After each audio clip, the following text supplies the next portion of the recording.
તો સ્વાધ્યાય 11.3 માં ચોથો દાખલો ઉગમ બિંદુમાંથી આપેલા સમતલ પરના લંબનો લંબપાત શોધવાનો છે. એટલે કે બેઝિકલી આ વસ્તુ થશે, ધારો કે સમતલ હોય એને આપણે આ રીતે દર્શાવીએ.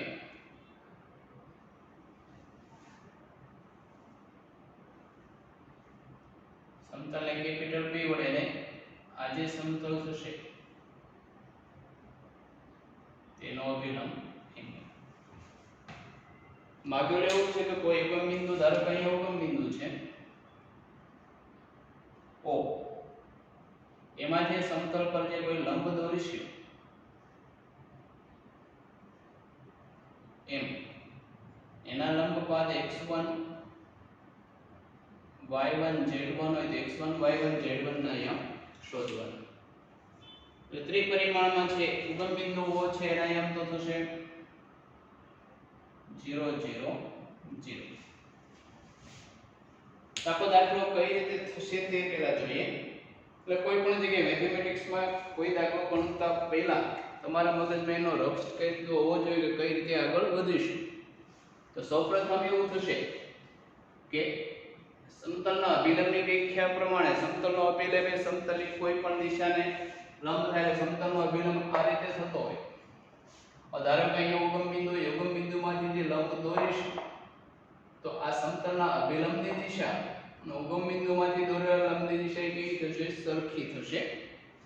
એટલે O થી M ની ડાયરેક્શન અને N બારની ડાયરેક્શન કેવી થશે? સરખી. એટલે પહેલા OM ડાયરેક્શન મેળવીશું, N ડાયરેક્શન. હવે જો બે ડાયરેક્શન સરખી થતી હોય તો તેના અનુરૂપ ઘટકોનો ગુણોત્તર સરખો થાય.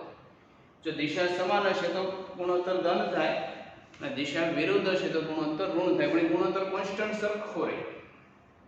તે સરખો રહેશે એટલે x1 y1 z1 ને આપણે કોઈ કોન્સ્ટન્ટ સ્વરૂપે લાવીશું અને એના સમીકરણમાં મૂકીશું એટલે આપણને કોન્સ્ટન્ટની વેલ્યુ મળશે અને એની આધારે m ની વેલ્યુ મળશે. જોઈએ કઈ રીતે થશે.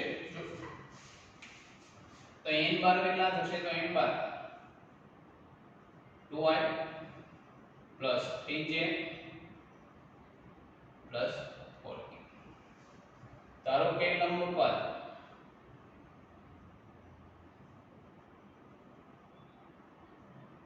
m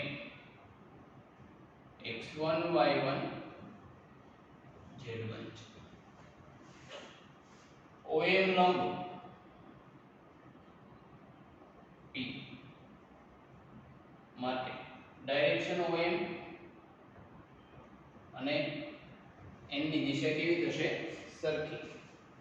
એનો મતલબ કે ડાયરેક્શન OM થશે કે x1 m - o એટલે કે x1 - 0 ના છેદમાં n નો પહેલો ઘટક 2 બરાબર y1 - 0 ના છેદમાં 3 ઇક્વલ ટુ z1 - 0 ના છેદમાં 4 બરાબર કોઈ k કોન્સ્ટન્ટ છે, k belongs to r. તો સાદા રૂપ આપો તો x1 કઈ કા સ્વરૂપે મળશે? x1 બરાબર 2k, y1 બરાબર 3k અને z1 બરાબર 4k. તો x1 y1 ને z1 કોઈ કોન્સ્ટન્ટ k સ્વરૂપે મળ્યા આપણને. હવે બિંદુ x1 y1 z1 એ સમતલ પર છે એટલે સમીકરણનું સમાધાન કરે તો લખીએ કે m belongs to p હોવાથી m x1 y1 z1 એટલે કે m 2k 3k 4k સમતલ P ના સમીકરણનું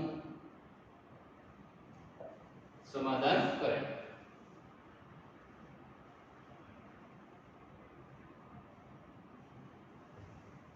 માટે સમીકરણમાં મૂકીએ માટે 2 સમાધાન કરે મતલબ x ની જગ્યાએ 2k મૂકી શકો, y ની જગ્યાએ 3k, z ની જગ્યાએ 4k.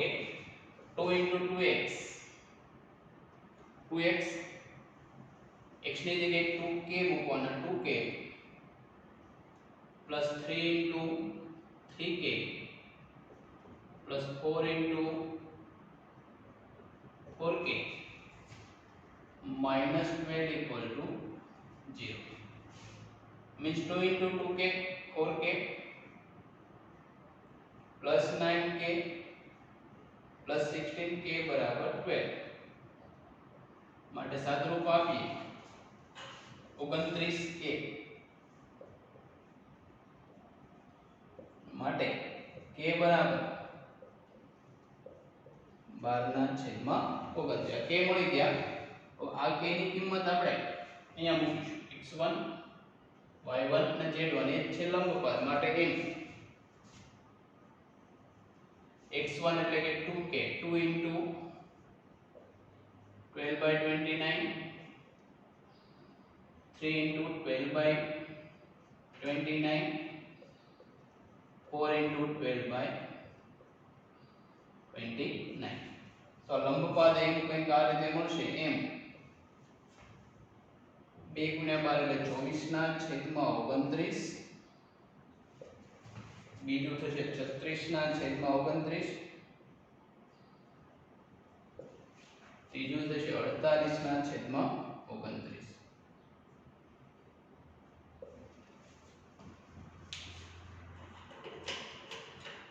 તો આ રીતે એમ મળે. હવે એમસીક્યુ વાઇઝ મૌખિક થઈ શકે. કઈ રીતે? જો છેદમાં જે 29 આવે ખરેખર તો mod n સ્ક્વેર છે. 29 એટલે 2 નો વર્ગ 4 3 નો વર્ગ 9 અને 4 નો વર્ગ 16. ઉપર જે ઘટક આવશે તો અહીંયા જોઈએ તો 12 એટલે શું હતો? d હતો. તો શોર્ટ ટ્રિક તરીકે આપણે લખી પછી આ દાખલો ગણીએ. તો શોર્ટ ટ્રિક તરીકે આ z ડબલ માટે ફક્ત લખી શકાય છે. વેરીફાઈ કરવું હોય તો શોર્ટ ટ્રિક આ રીતે થશે.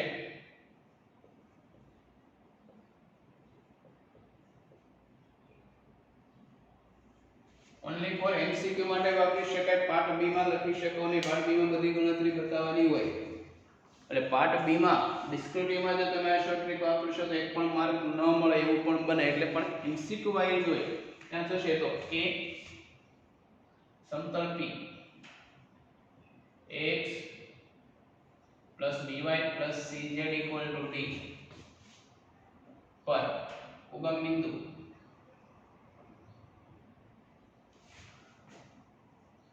O00 માંથી દોરેલા લંબનો લંબપાત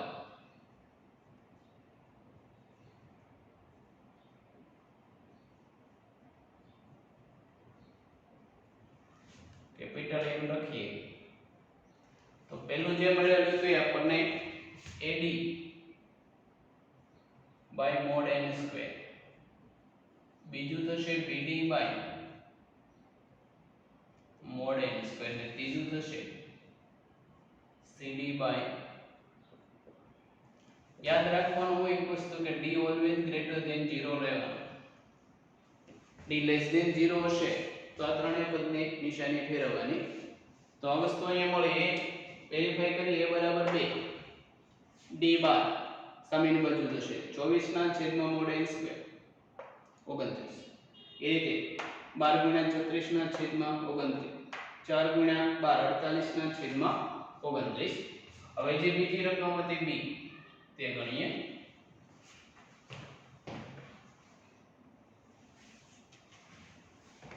p 3y plus 4z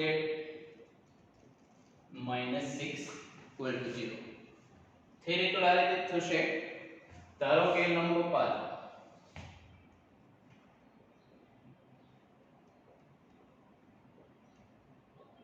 લંબપાત m x1 y1 z1 છે. માટે ડાયરેક્શન OM સમાંતર n માટે ઉગમ બિંદુ છેલ્લા x x1 બાય અહીં n બાર લખી નાખીએ તો n બાર આનો થશે પેલું તો 0 ઘટક થશે એટલે 3j plus 4k x minus x1 by 0 equal to y minus 0 by 3 equal to z by minus 4y equal to k. K belongs to R. Therefore x1 तो થશે 0, y1 3k, z1 થશે 4k. માટે એમના યામ x1 એટલે કે 0, y1 એટલે 3k, આ થશે 4k, જે p પર હોવાથી સમીકરણનું સમાધાન કરે.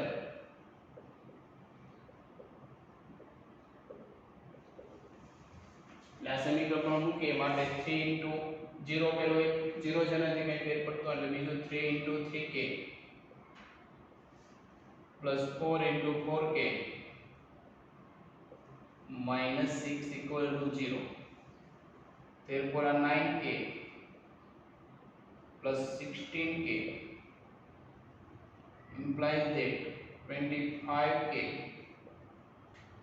6 implies that k equal to 6 by 25. માટે એમના યામ 0 બીજો 3 into k 3 into 6 18 by 25, ત્રીજું 4k 6 4 into 6 24 by 25. આ એના એમના યામ થશે. આ બંને મેથડ એક જ છે, પણ શરૂઆતમાં આપણે બધું ડિસ્ક્રિપ્ટિવ લખીએ ને ત્યારે આને મેથેમેટિકલ એકલા સ્ટેપ લખો તો બંને વેલિડ જ છે. અહીં સમજેલા હોવો જોઈએ, વસ્તુ મેઇન એ છે. આને પણ મેં વેરીફાઈ કરીએ તો AD એ આમાં 0 હતો એટલે 0 ગુણાકારમાં આવશે પેલું 0. બીજું BD by mod n square લઈ આવીએ તો mod n બરાબર 3 into 4 3 square 9 4 square 25 રાઈટ 16 એટલે સરવાળો થશે 25. તો 4 into d એટલે 6 24 by 25. એ રીતે 3 into 6 18 by 25. x એમ થશે 0. આની માટે એક બાર થશે 1 એટલે i plus j plus k.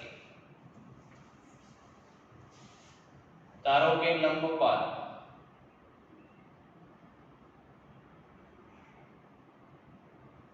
m x1 y1 z1 છે. રફ આકૃતિ આ રીતે દોરી શકાય. આ સમતલ એનો અભિલંબ n બાર. સમતલ દોરો એટલે એનો અભિલંબ નોર્મલ ઓરવેજ દોરી નાખવાનો. બીજું થશે અવલંબ બિંદુ O, એમાંથી એની પર આપણે લંબપાત જે કોઈ દોરીએ છીએ તે એમ એમના યામ x1 y1 z1. તો OM લંબ સમતલ, કેમ કે આમાંથી દોરેલો લંબપાત લંબનો લંબપાત એટલે લંબ દોરશે એનો પોઈન્ટ માટે ડાયરેક્શન OM n ને સમાંતર છે. ડાયરેક્શન OM એટલે કે x1 માઈનસ કોના m તો 0 0 0 એટલે x1 ના છેદમાં આનો પહેલો ઘટક 1 ઇક્વલ ટુ y1 માઈનસ 0 ના છેદમાં આનો બીજો ઘટક 1 ઇક્વલ ટુ z1 માઈનસ 0 ના છેદમાં 1 k belongs to R. Therefore x1 equal to k, y1 equal to k, z1 equal to k. માટે બિંદુ m ના યામ x1 y1 z1 ના ત્રણે કેટલા થશે k k k. આ બિંદુ m છે, આ સમતલ m પર પાઈ પર હોવાથી હવે m belongs to